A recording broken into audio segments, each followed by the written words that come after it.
Bom dia, meninos e meninas do oitavo ano. Bom, nós estamos dando, minha gente, continuidade aos nossos estudos, né? E o nosso tema de hoje é a emergência do capitalismo. Nós vamos aprender que dois conceitos hoje: o conceito de mercantilismo e o conceito de capitalismo. Mas antes disso, nós temos que também saber como se deu a transição do feudalismo para o capitalismo, que no feudalismo tinha o sistema econômico mercantilista, né? Por volta do século XII, com a desintegração do feudalismo, começa a surgir um novo sistema econômico, social e político, que é o capitalismo. A característica essencial do novo sistema é o fato de nele o trabalhador ser assalariado, quer dizer, o trabalhador começa a receber um salário e não é mais servo, como no feudalismo, né? Outros elementos típicos do capitalismo são a economia de mercado, as trocas monetárias, as grandes empresas e a preocupação com o lucro. O capitalismo, nós vamos aprender que nasce da crise do sistema feudal e cresce com o desenvolvimento comercial depois das primeiras cruzadas. Foi formando-se aos poucos durante o período final da Idade Média, para finalmente dominar toda a Europa Ocidental a partir do século XVI. Mas foi somente após a Revolução Industrial, iniciada no século XVIII na Inglaterra, que se estabeleceu o verdadeiro capitalismo. Nós vamos saber também que o mercantilismo foi o conjunto de práticas econômicas adotado pelas nações europeias entre o século XV e o século XVIII. Essas práticas econômicas são consideradas pelos historiadores como estágio de transição do modo de produção feudal para o modo de produção capitalista. Quando acaba o poder absoluto dos reis, acaba também o mercantilismo. Quando surgem as indústrias, surge o capitalismo, devido à necessidade de sofisticar as redes internacionais de troca, pelo advento, pelo início da industrialização e pelo crescimento econômico. Nós vamos também perceber que no século XV surge o capitalismo comercial, marcando o fim do sistema feudal e da Idade Média, dando início à Idade Moderna.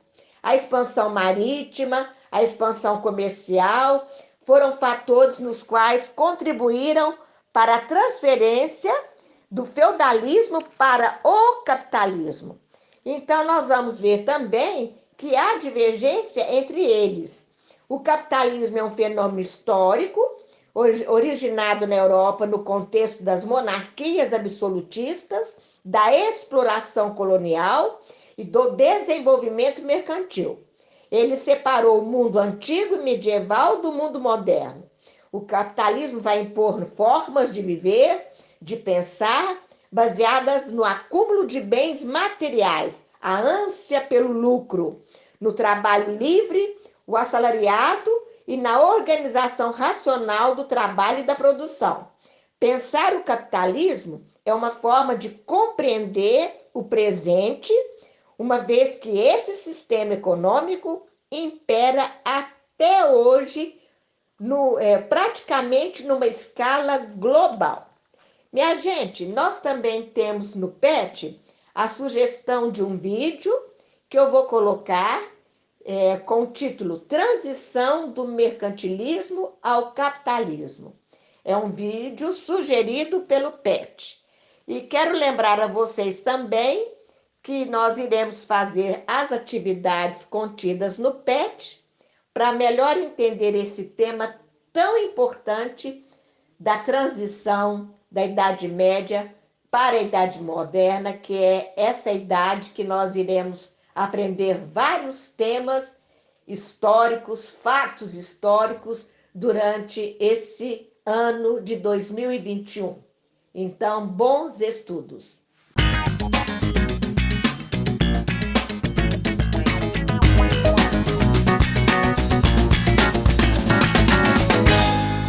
Olá, eu sou Maria Dirce Ribeiro Gontijo, meu apelido é Didi, sou professora de História da Rede Estadual de Minas Gerais.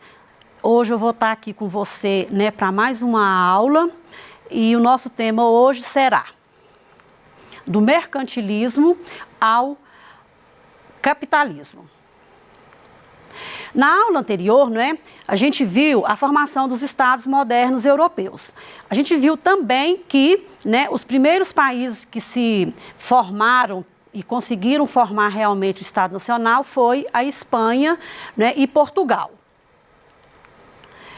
Na aula de hoje, né, nós vamos estar entendendo um pouquinho o que foi essa política, né, mercantilista, como que foi esse sistema mercantilista, né, na Europa e que foi depois disseminado para as suas colônias. Nós vamos então, né, estar vendo as transformações ocorridas nesse período. A gente vai estar vendo a importância das colônias nesse processo, né, nesse processo do mercantilismo. A gente vai estar vendo também que, né, as bases econômicas para o mundo moderno veio do mercantilismo para hoje estar, né, sendo o nosso capitalismo, que é o regime econômico adotado quase que no mundo inteiro. Aí eu vou fazer uma pergunta para você. Para você, qual que é o valor que o dinheiro tem? Tem várias respostas para isso, né? Porque depende de qual situação, né, em que eu preciso desse dinheiro, de que você precisa desse dinheiro, da sua família precisa desse dinheiro. Aí vamos lá então. Tem aqui, não é, uma moeda de R$1. E tem aqui uma imagem, né, do tio Patinhas, que é muito popular, que é uma figura, não é isso, né, das revistas em quadrinhos, que é uma pessoa que era extremamente capitalista, né, e que mostra para a gente o tempo todo a afinidade que ele tem para o dinheiro, apesar que ele não gastava quase nada ou não gasta quase nada. Bem, essa pergunta, então, ela pode ser respondida de várias maneiras, porque vai depender realmente como que esse dinheiro é medido, né? Para mim, ele pode servir para uma coisa, se eu quero comprar uma comida, se eu quero comprar, né, um computador, se eu quero comprar um joguinho de videogame, depende, né? Então, o dinheiro, na verdade, ele vale segundo o interesse de cada pessoa e de cada momento que ele está vivendo. Aí, você consegue imaginar, né, se ainda hoje, ao invés da gente ter esse dinheiro, essa moeda, para a gente estar indo no supermercado, para estar indo, né, na loja, na papelaria e comprar o que eu quisesse, se ainda hoje não existisse moeda, papel moeda, e eu tivesse que fazer só trocas? Será como que isso seria, né, na minha vida, né, na sua vida, na vida da sua família? Bom, a importância, então, né, desse momento histórico é descobrir realmente o que esse sistema mercantilista trouxe de base, né, para as nossas, para a nossa forma de comércio, de comercialização e de como essa moeda é colocada hoje, né, no nosso mundo moderno, na nossa atualidade. Mas aí, então, nós vamos estar vendo aqui, né, como que os países fizeram, né, para estar acumulando, né, esse dinheiro dentro das suas fronteiras. Quais que foram as características principais que levaram principalmente Portugal e Espanha, que a gente vai estar pormenorizando aqui hoje, né, para estar se enriquecendo. Como foi que esses países, né, quais foram as formas que esses países arrumaram, né, para estar ajuntando dinheiro dentro das suas fronteiras? Vamos lá, então. O mercantilismo, então, ele surgiu, né, no século XV, ele vigorou do século XV ao século, né, XVII, e os estados, então, nos estados modernos, que primeiro se centralizaram, que eu já coloquei que é Portugal e Espanha, né, mas teve outros países na Europa também, né, como a Itália, a França, né, que também foram bastante fortes nessa questão do mercantilismo, tá? E aí, então, essas práticas econômicas, né, que o mercantilismo, a palavra já nos fala que ela vem da palavra mercantil, não é isso? Que é de mercado, que é de comércio, ela, então, é que vai dar todas as bases para o nosso capitalismo, né, na atualidade. Trouxe uma figura ali bastante interessante, né, um gifzinho que mostra, né, o quanto era importante eu ter metais preciosos dentro da minha fronteira. O mercantilismo, então, né, essa proposta, né, de sistema, ele acreditava que quanto mais, né, metais preciosos, principalmente ouro e prata, eu tivesse dentro das minhas fronteiras, mais rico e mais poder eu teria. Né? Por isso, então, a busca, né, incessante, né, de metais preciosos. Mas, para isso, eles teriam que estar, né, fazendo colonização de alguns territórios para estar, né, conseguindo adquirir esses metais, né, que eles tanto desejavam. Nós vamos ver aqui agora, então, né, como que esses estados usavam, né, para lucrar financeiramente e como que eles exploravam, né, esses territórios, essas colônias que eles, né, conseguiram colonizar. Bom, as características, então, do mercantilismo, né, eu poderia dizer para você que os reis, né, na verdade, quando formou os estados nacionais, esses reis, eles tiveram o apoio da burguesia mercantilista. Essa burguesia foi quem? Foi uma classe, uma nova classe que surgiu lá, né, com o fim do feudalismo, né, o senhor feudal, ele então foi aquela classe que surgiu através do comércio depois das cruzadas, tá certo? E eles então se enriqueceram já tendo como base o comércio, né, de mercadorias que não existiam dentro da Europa por várias situações. Eles, então, teriam que estar buscando isso, né, em outros locais, até muito por causa da questão do clima europeu, que não favorecia, né, a produção de várias matérias-primas, né, para que esse comércio fosse feito de forma, né, lucrativa. O Estado, né, fez um controle, né, muito forte dentro das suas fronteiras. Então, na verdade, esse comércio ele era todo controlado, né, pelo Estado, né, numa forma de protecionismo, que nós vamos estar vendo aqui na frente com mais clareza, para que realmente esse mercantilismo, essa forma, né, de processo, ela se fortificasse ali dentro e a metrópole conseguisse fazer realmente, de fato, né, esse controle sobre tudo que entrava e saía, né, lá do seu território. Bom, trouxe aqui uma imagem, né, que é mostrando aqui, né, de um mapa, mostrando a questão, né, das moedas e como que era importante essa entrada, né, de pedras, de metais preciosos dentro das suas fronteiras. Uma outra característica é a questão do metalismo. Esse metalismo, ele também foi conhecido como bulionismo, tá? Ele foi muito usado, né, Na verdade, ele é uma teoria, né, onde a riqueza do país era medida pela quantidade de metais preciosos, que eu já coloquei, e o país que mais utilizou, né, dessa característica do metalismo foi a Espanha, tá? Aí, na verdade, o que ela fez? Ela conseguiu retirar esses metais preciosos das suas colônias que ela conseguiu na América, tá? Esse metalismo, ele foi conhecido também como bulionismo, mas o bulionismo, ele ficou mais conhecido dentro da França, tá? Mas, na verdade, é uma coisa só, metalismo e bulionismo. Uma coisa que vale a pena chamar a atenção aqui, que a Espanha, né, por causa da sua necessidade mesmo de metais preciosos, né, ela sugou tanto essas colônias americanas dela, que rapidamente, né, a fonte de riqueza deles se esgotaram. Uma outra característica é a balança comercial favorável. O que seria essa balança comercial favorável? É um termo econômico que representa as importações e importações de um estado, de um país.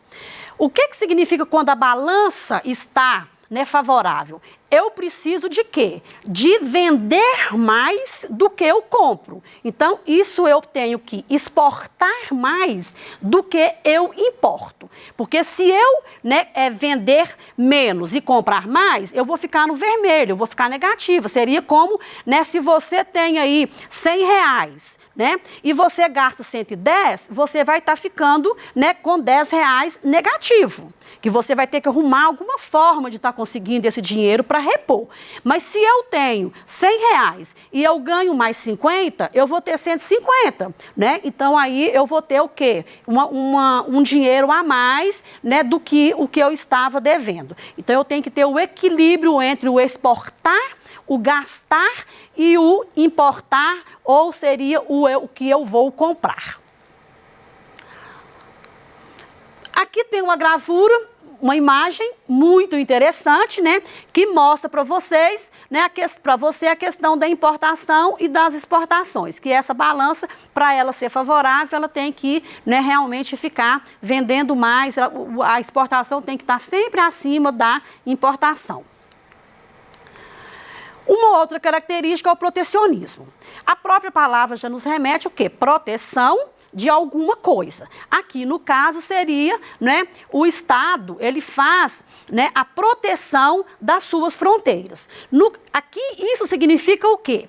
Que as barreiras alfandegárias, né, elas são postas dentro do Estado, aumentando as tarifas de tudo que eu compro, tá? Tudo que eu vou comprar, né, eu preciso estar olhando essas tarifas. E as minhas tarifas também, né, para eu exportar, também precisam ser, né, todas equilibradas, tá? E no caso aqui, né, seria o quê? O protecionismo seria o Estado proibir, né, de exportar matérias-primas. As suas colônias, elas eram proibidas de exportar suas matérias-primas para outros países que não fosse aquele, né, que no caso é a sua metrópole. No caso aqui do Brasil, nós vamos estar, possivelmente na próxima aula a gente vai estudar isso melhor. No nosso caso aqui, quem colonizou a gente foi Portugal. A gente só poderia estar negociando, né, vendendo as nossas matérias-primas para os portugueses, ok? E aí, então, claro que essas matérias-primas, né, eu podendo estar só negociando com a minha metrópole, essa metrópole, ela ia se enriquecer, né, rapidamente, ganhando muito dinheiro, porque ela ia o quê? Manufaturar essas matérias-primas e retornava isso daí, né, com uma forma de lucro muito grande para os seus colonos. Uma outra característica é o monopólio. Esse monopólio, né, eu até já comecei a explicar aqui, que seria o quê? Né? Cada governo, cada estado, né, colocou essa lei de monopolizar tudo que era produzido dentro das colônias. Nada que produzia ali, eu poderia estar pensando, né, em vender, né, ou comercializar com qualquer outro país que não fosse a sua metrópole de origem. Tá? Essa burguesia, então, ela tinha, na verdade, um exclusivismo de compra dessas matérias-primas. Né? Isso é muito sério. Seria eu fazer um trabalho e só tem uma pessoa que pode olhar, ver e gostar do meu trabalho e colocar o preço que ela quiser por aquilo. Né? E isso, pela lógica, não é o correto, porque está, né, sendo desleal a minha concorrência, né, ou a valorização do meu trabalho, da minha matéria-prima. Eles, então, né, na verdade, o que esse monopólio significava? Eles compravam, né, as matérias-primas por preços baixíssimos ali, né, daquela colônia, e ele levava lá para Metrópolis, eles manufaturavam, ou seja, né, melhorava, industrializava aquilo dali, e depois ele retornava aquele material manufaturado, já industrializado, e vendia para os colonos que tinham a necessidade por preços, né, muito baixos mesmo, sem a valorização devida.